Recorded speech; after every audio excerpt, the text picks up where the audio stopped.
Selamat pagi Bapak Ibu Saudara kekasih Tuhan. Shalom. Shalom, puji Tuhan. Kalau pagi hari ini kita ada di rumah Tuhan kembali untuk kita boleh menikmati firman Tuhan. Baik, pagi hari ini saya akan sampaikan firman Tuhan dengan judul puasa itu mendukung amanat aku. Puasa mendukung amanat aku. Ya, Bapak Ibu Saudara kekasih Tuhan, amanat agung saya percaya, saya berharap kami sebagai gembala berharap Bapak Ibu Saudara dari bulan Januari sampai bulan Mei ini, ketika amanat agung itu disampaikan ulang, Bapak Ibu Saudara bisa menangkap apa yang menjadi isi hatinya Tuhan. Amin. Saya berharap kita semuanya ngerti isi hatinya Tuhan. Amanat agung itu adalah satu tugas yang harus dilakukan sebagai orang percaya Yesus untuk menyampaikan kabar baik kepada semua orang, supaya mereka yang mendengar kabar baik itu juga diselamatkan. Itu amanat agung Bapak Ibu Saudara. Jadi bukan tugas seseorang, tetapi tugas kita semuanya sebagai orang percaya. Nah, menyampaikan kabar baik itu bisa kepada semua orang, itu bisa lewat cara doa, menyampaikan kesaksian, kemudian saat kita memperhatikan orang lain, memberi, menolong, dan salah satunya untuk bisa menyelesaikan amanat agung itu adalah puasa. Sama-sama bilang puasa. Nah, Bapak Ibu Saudara, puasa ini menjadi gong. Puasa ini menjadi wajib pamungkas dari semua yang kita lakukan, yang itu tidak masuk akal, tetapi lewat Roh Kudus di dalam puasa itu akan terjadi sesuatu. Nah, oleh sebab itu Bapak Ibu Saudara, saya berharap bagi kita orang Kristen itu sesungguhnya puasa itu bukan sesuatu yang asing. Saya heran kalau orang Kristen ditanya, puasa di Kristen itu ada nggak sih? Jawabnya bilang gini, nggak tahu, nggak ngerti aku, karena nggak pernah lakukan itu. Saya mau katakan begini Bapak Saudara, puasa bagi orang Kristen itu sesungguhnya bukan sesuatu yang asing, karena di Alkitab itu sudah tertulis, ya, jauh daripada agama-agama yang lain, jauh daripada semua yang ada di dunia ini. Ada Musa, Esther, Daud, Daniel, bahkan Tuhan Yesus sendiri itu puasa, ya. Nah, Bapak Ibu Saudara, saya mau kasih tahu begini, puasa bagi kita orang Kristen berbeda dengan agama yang lain. Sama-sama bilang berbeda. Dengan agama A, dengan agama B, dengan agama C berbeda. Caranya berbeda, tata caranya berbeda, waktunya berbeda, tujuannya dengan agama lain. Jadi saya mau katakan, jangan disamakan. Amin. Jangan disamakan puasa kita dengan puasa agama orang lain berbeda. Nah, Bapak Ibu Saudara, apa sih puasa gitu ya? Puasa itu adalah disiplin rohani untuk menahan diri dari makanan dan minuman, baik secara total atau sebagian, guna fokus kepada doa, pertobatan dan kedewasaan dengan Tuhan. Jadi puasa itu adalah sesuatu disiplin rohani, di mana kita punya waktu untuk kita tidak makan dan tidak minum, dan kita berfokus kepada Allah saat kita punya tujuan sesuatu, saat kita punya pergumulan sesuatu. Nah, di Alkitab Yesus itu puasa tidak makan tidak minum selama 40 hari 40 malam. Jadi dia tidak makan tetapi dia minum, karena Alkitab katakan maka laparlah Yesus, bukan makan lapar dan hauslah Yesus, bukan. Jadi Yesus itu puasa tidak makan tidak minum saat di padang gurun di dalam pencobaan. Kemudian ada Esther yang berpuasa secara total. Ya, puasa secara total, dia tidak makan tidak minum dalam waktu 3 hari singkat, dan di saat mendesak mempertaruhkan nyawanya supaya bangsanya diselamatkan. Kemudian Daniel, dia puasa sebagian, membatasi jenis makanan, dia tidak makan daging, hanya makan sayur. Dia menjaga kemurnian dan menerima berkat nikmat ilahi. Jadi ada tujuan kita berpuasa, ada sesuatu yang kita harapkan di dalam puasa, ada hal-hal yang kita harus hadapkan di hadapan Tuhan. Mengapa kita berpuasa? Karena merendahkan diri di hadapan Tuhan. Kita sedang belajar merendahkan diri di hadapan Tuhan. Artinya bilang ini, Tuhan, aku punya pergumulan, Tuhan, aku punya masalah, Tuhan, aku punya sesuatu yang aku tidak mungkin bisa lakukan, tetapi aku mau belajar, Tuhan, rendahkan diriku di bawah kaki Tuhan untuk meminta campur tangan Tuhan. Kemudian mencari tuntunan saat mengambil keputusan. Saat kita punya keputusan yang kita harus ambil, harus sesuatu itu harus kita nggak ngerti mau A atau B atau C, yang harus kita ambil keputusan itu. Berlututlah untuk berpuasa. Kemudian bertobat, meluruskan hati kita yang tidak berkenan di hadapan Tuhan, supaya kita berkenan hari-hari ini untuk memuliakan Tuhan. Kemudian puasa itu juga satu peperangan rohani yang harus kita kerjakan. Bapak Ibu Saudara, jangan dikira hari-hari ini biasa-biasa saja. Saat kita lemah, saat kita tidak kuat, saat kita nggak berdaya, saat kita tidak ngerti apa yang harus kita buat, itu peperangan rohani di mana kita harus belajar rendahkan diri kita untuk hari-hari ini punya waktu berpuasa dengan Tuhan. Nah, saat pagi hari ini Bapak Ibu Saudara, puasa itu pendukung amanat agung. Mengapa? Kita mau lihat sama-sama di Matius 17 ayat 17. Matius 17 ayat 14 sampai 21. Matius 17 ayat 14 sampai 21. Iya, saya akan bacakan. Yesus menyembuhkan seorang anak muda yang sakit ayan. Ketika Yesus dan murid-muridnya kembali kepada orang banyak itu, datanglah seorang mendapatkan Yesus dan menyembah, katanya, Tuhan, kasihilah anakku, ia sakit ayan dan sangat menderita. Ia sering jatuh ke dalam api dan juga sering ke dalam air. Aku sudah membawanya kepada murid-muridmu, tetapi mereka tidak dapat menyembuhkannya.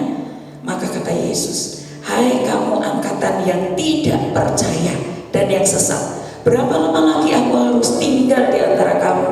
Berapa lama lagi aku harus sabar terhadap kamu? Bawalah anak itu kemari. Dengan keras Yesus menegur dia, lalu keluarlah setan itu daripadanya, dan anak itu pun sembuh seketika itu juga. Kemudian murid-murid Yesus datang, dan ketika mereka sendirian dengan dia, bertanyalah mereka, mengapa kami tidak dapat mengusir setan itu? Ia berkata kepada mereka, karena kamu kurang percaya. Sebab aku berkata kepadamu, sesungguhnya sekiranya kamu mempunyai iman sebesar biji sesawi saja, kamu dapat berkata kepada gunung ini, pindah dari tempat ini ke sana, maka gunung ini akan pindah dan takkan ada yang mustahil bagimu. Jenis ini tidak dapat diusir kecuali berdoa dan berpuasa. Jadi saya mau katakan begini Bapak Ibu Saudara, sekali lagi, bahwa puasa itu sebagai gong, puasa itu sebagai aji pamungkas, puasa itu sebagai hal yang terakhir, di mana saat kita tidak bisa berbuat apa-apa, di saat kita tidak ngerti lagi yang harus kita lakukan, saat kita Tuhan, aku percaya kok Engkau sanggup menolong, dan itu saat kita merendahkan diri di bawah kaki Tuhan, itulah puasa itu akan menjadi jawaban di dalam setiap doa dan pergumulan kita. Amin. Oleh sebab itu, mengapa puasa itu menjadi pendukung amanat agung? Mengapa puasa itu menjadi pendukung dari amanat agung? Yang pertama adalah karena ketidakpercayaan. Ada kata di ayat 17 itu tidak percaya, dan diulangi lagi ayat 20, kurang percaya. Di situ kalau kita Bapak Ibu Saudara lihat bahwa ada seorang yang datang kepada Yesus dan berkata begini, Guru, aku punya anak, anakku ini sakit ayan, dan dia seringkali jatuh ke api, jatuh ke air, dan aku sudah membawa anak ini untuk didoakan oleh muridmu, tapi nggak bisa. Nah, maka Yesus berkata kepada, hai kamu angkatan yang tidak percaya dan yang sesat, berapa lama lagi aku harus bersama kamu? Berapa lama lagi aku harus sabar Jadi yang pertama adalah mengapa puasa ini menjadi pendukung untuk amanat aku. Yang pertama adalah karena ketidakpercayaan. Karena ketidakpercayaan, Bapak Ibu Saudara, ketidakpercayaan itu ada dua, Bapak Ibu Saudara ya. Jadi yang pertama itu berbicara tentang sikap hati. Yang kedua berbicara tentang iman. Jadi begini, ketidakpercayaan itu bisa berkata begini, bisa bicara tentang sikap hati yang menolak, meragukan, tidak mengandalkan Tuhan. Bahkan setelah melihat bukti yang ada berakar pada ketidaktahuan akan firman atau keterikatan pada hal duniawi. Jadi yang pertama itu adalah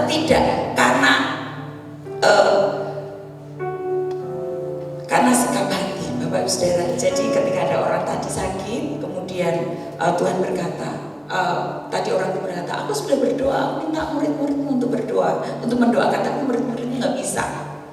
Kemudian Tuhan bilang, berapa lama lagi aku harus di dunia ini? Bahkan Kamis besok kita akan memperingati kenaikan Tuhan Yesus. Waktu itu Tuhan Yesus akan segera naik ke surga. Jadi Tuhan berkata, berapa lama lagi sih kamu gak percaya? Berapa lama lagi sikap hatimu itu gak percaya gitu ya. Nah, dikasih tahu, dinasehati, ditunjukkan, tetap ngeyel. Kalau orang Jawa bilang berengkunung begitu, nggak mau dinasehati gitu ya. Nah, ini sesuatu yang sulit secara manusia, menundukkan hati seseorang, sehingga saat diberi pengertian, saat diberi pengarahan, saat diberikan pengarahan sesuatu, apalagi hal rohani, dia tetap tidak percaya. Itu sikap hati. Dan yang kedua adalah tentang iman. Ketidakpercayaan tentang iman. Artinya begini Bapak Ibu Saudara, hari-hari ini kita memberitakan Injil, memberitakan Yesus itu Tuhan, orang gak percaya. Karena mereka bilang begini, itu sudah agamaku yang sudah mendarah daging, itu sudah keturunan dari nenek-nenek moyangku, aku berarti tidak bisa untuk bisa berpindah untuk percaya Yesus. Jadi aku sudah dari kecil ikut agama itu. Tetapi kita beritakan Yesus itu jalan kebenaran dan hidup. Yesus itu satu-satunya Tuhan yang nanti akan menghakimi umat manusia. Dan kita sampaikan, mungkin kita berkata bahwa Yesus itu sudah rela turun dari surga mengasihi umat manusia yang berdosa supaya kita ini diselamatkan. Mereka tetap gak percaya. Sikap dua hal ini, sikap hati dan iman yang tidak bisa dirubah, itu bisa diluluhkan dengan puasa. Dengan puasa. Nah, Bapak Ibu Saudara, dengan puasa Roh Kudus akan membuat hati seseorang boleh mengubah hati itu Yesus. Ketika kita berdoa, berpuasa, bisa membuat orang itu melihat kemuliaan Tuhan. Dengan puasa kita bisa membuat orang lain itu yang hari-hari ini tidak percaya Yesus, yang hari-hari ini susah untuk kita jangkau, yang hari-hari ini susah untuk kita beritakan Injil. Dengan berpuasa, merendahkan diri di bawah kaki Tuhan, Tuhan akan membuat sesuatu itu dahsyat. Bapak Ibu Saudara bisa lihat hari-hari ini ada orang-orang yang diselamatkan oleh karena pujian kita. Betul. Hari-hari ini banyak orang diselamatkan karena membaca firman Tuhan.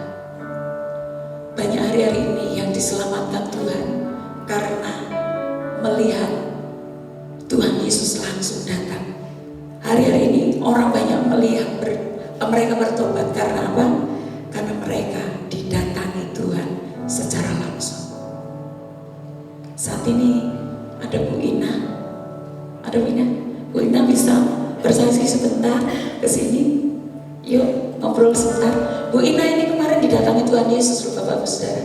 Waktu sakit, silakan Bu Ina. Salam semua. Perkenalkan saya Ina ya. Berapa bulan?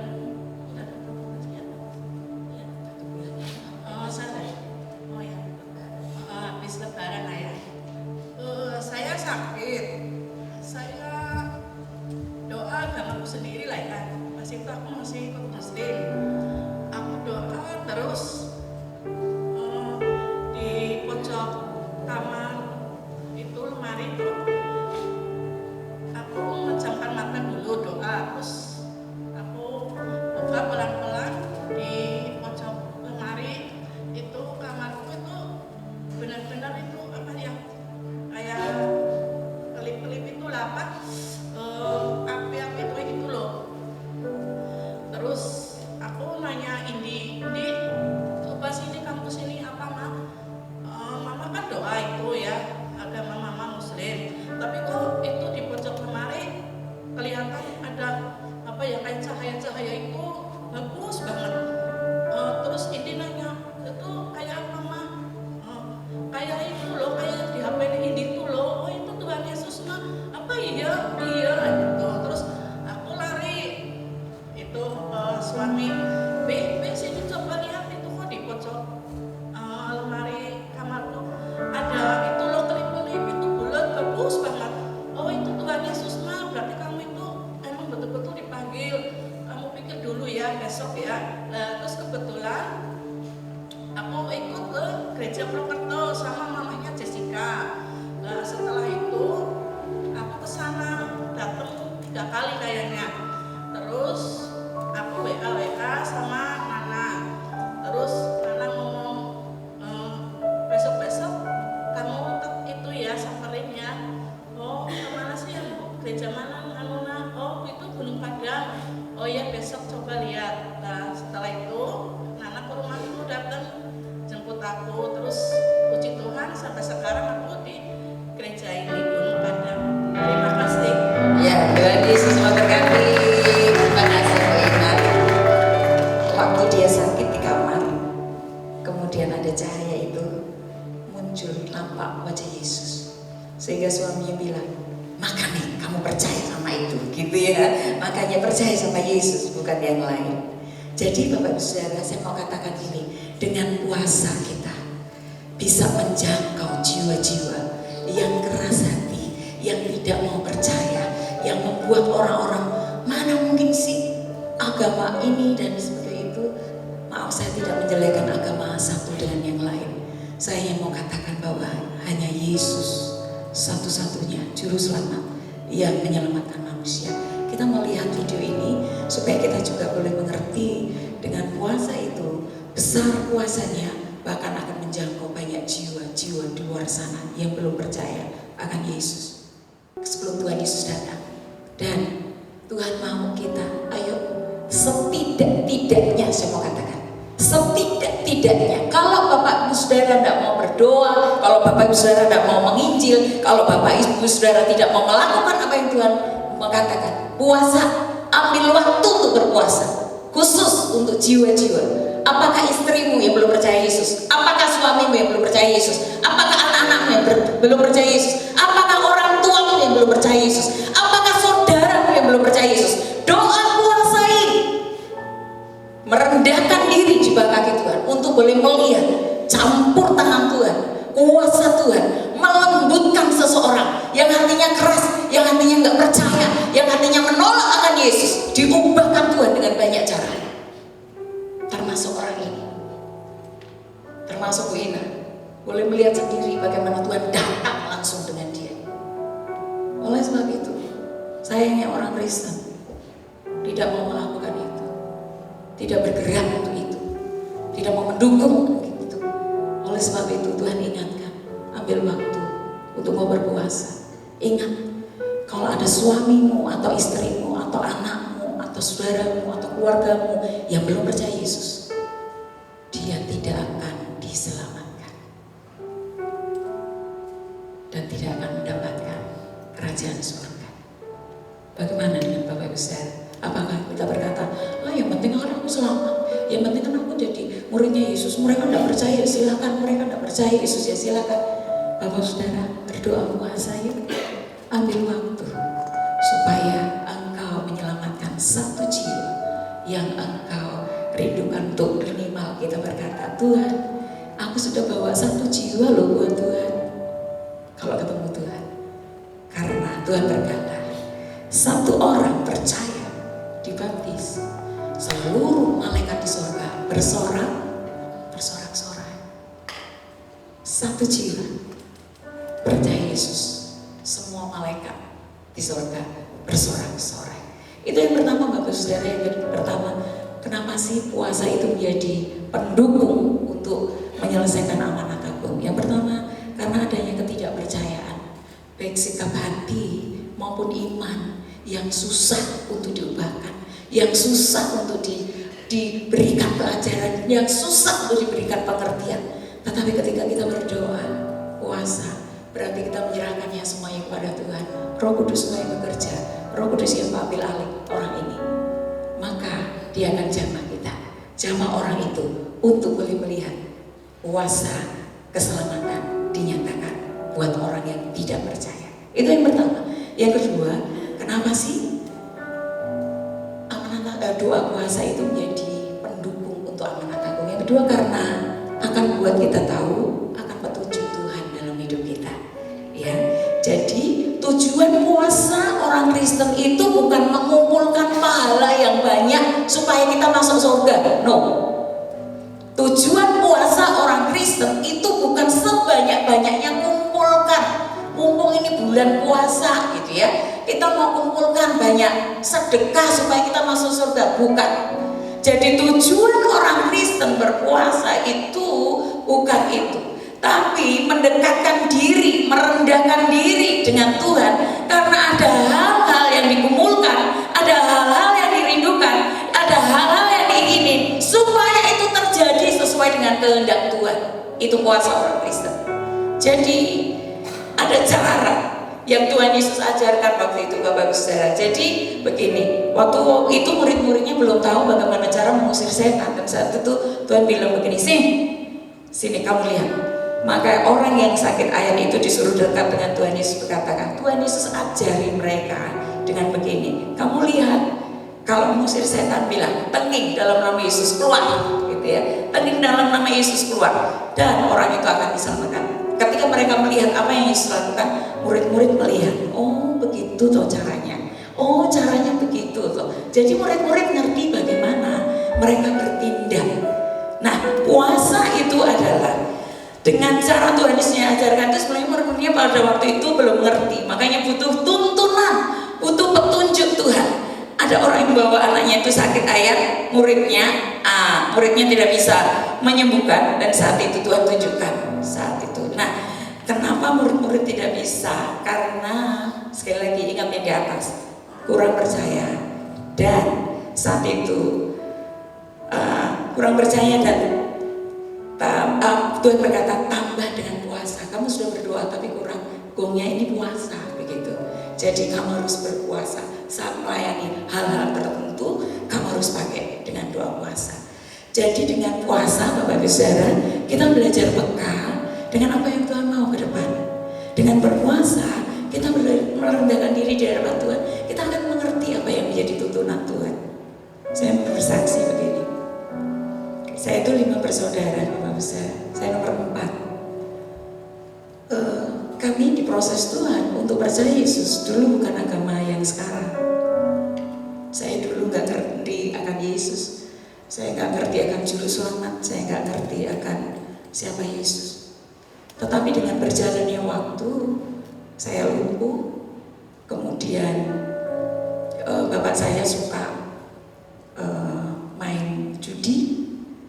Pokoknya keluarga kami dalam keadaan yang tidak baik-baik saja. Tetapi dengan campur tangan Tuhan, kami semuanya boleh percaya Yesus. Saya boleh disembuhkan, bapak saya dipulihkan, keluarga saya dipulihkan. Nah, tapi yang menjadi masalah adalah kakak saya nomor 1 tidak mau percaya Yesus. Maaf, kami sudah nasihati, kami sudah menginjili, kami sudah memberitakan kabar baik, tapi dia tetap tidak mau percaya Yesus. Bahkan dia mencari guru-guru agama untuk datang ke rumah. Artinya begini, semakin dia pengennya gini, biar yang lain percaya Yesus, aku tak sendirian begitu. Aku tak sendirian. Dengan cara apa? Panggil guru-guru agama ke rumah, Bapak Besar.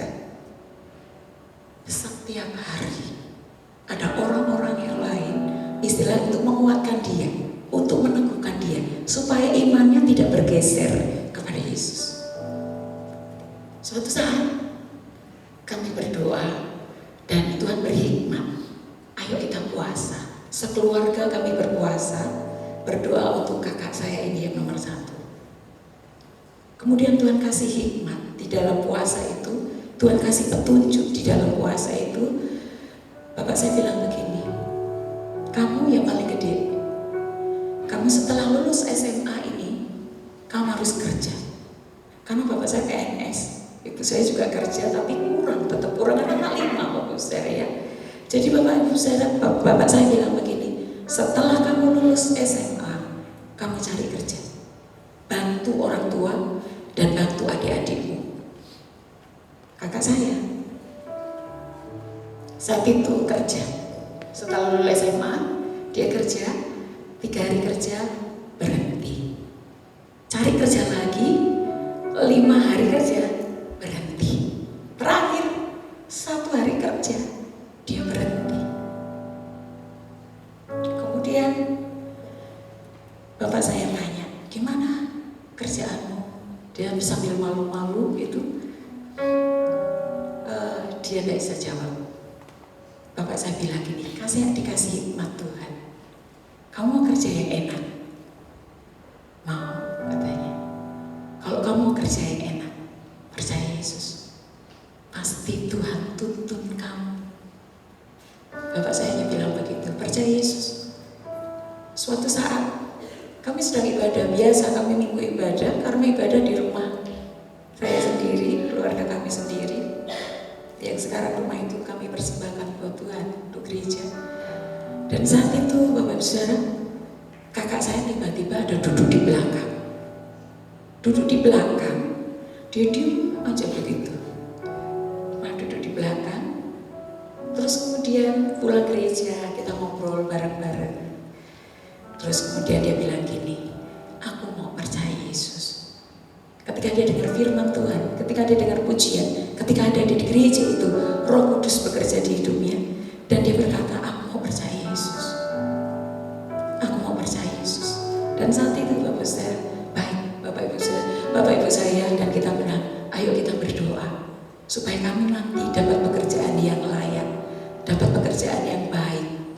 Kamu tidak keluar masuk pekerjaan, 3 hari kerja, 1 hari kerja, seminggu paling lama kerja, habis itu kamu tidak dapat pekerjaan lagi.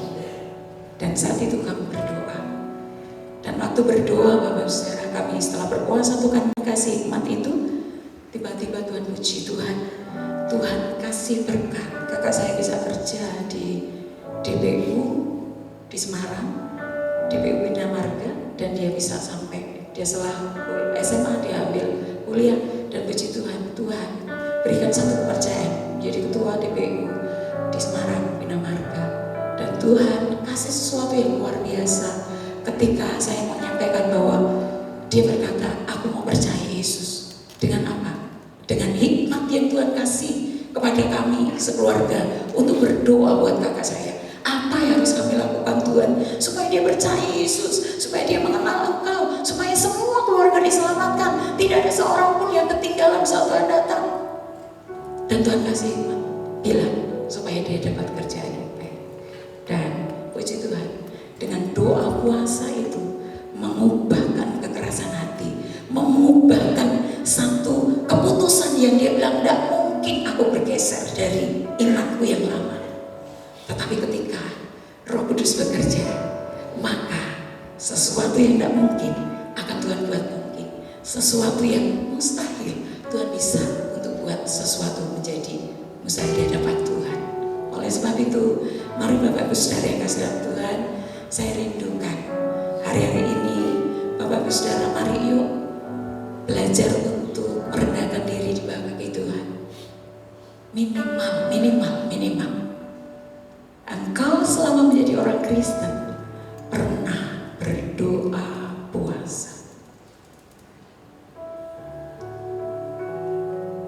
Karena masih banyak orang Kristen kalau ditanya ya begitu, nggak tahu puasa, nggak ngerti caranya, kemudian tidak pernah mau merendahkan diri di bawah kaki Tuhan untuk meminta hikmat. Karena Tuhan melihat Tuhan, melihat ke depan, dan dia sanggup melakukan sesuatu yang gak masuk akal pun. Tuhan bisa membuat sesuatu terjadi. Amin untuk firman Tuhan. Mari Bapak Saudara, saya rindu kita semuanya bisa menangkap kebenaran firman Tuhan. Ada waktu untuk engkau berpuasa. Berpuasa itu merendahkan diri di bawah kaki Tuhan, untuk tidak makan dan tidak minum dalam beberapa waktu yang ada. Karena kekristenan kita menjadi kekristenan yang akan menjadi luar biasa ketika Tuhan berkata kalau kamu harus disertai dengan berdoa dan berpuasa. Jadi nyatakan segala hal yang menjadi pergumulanmu hari-hari ini, baik untuk kebutuhan ekonomimu, baik untuk kebutuhan-kebutuhan yang lain, bahkan kebutuhan di mana engkau rindu keluargamu diselamatkan. Berpuasalah Bapak Saudara, berpuasalah. Kalau engkau mengasihi jiwa-jiwa itu, berpuasalah untuk engkau boleh melihat kekerasan hati manusia Tuhan boleh ubahkan dengan caranya. Bahkan orang yang tidak percaya Yesus pun Tuhan bisa datangi dan berkata, aku Bapakmu yang tidak pernah akan meninggalkan kamu. Tuhan bisa datang lewat mimpi kita. Tuhan bisa datang lewat pujian yang kita naikkan, sehingga orang lain boleh diberkati.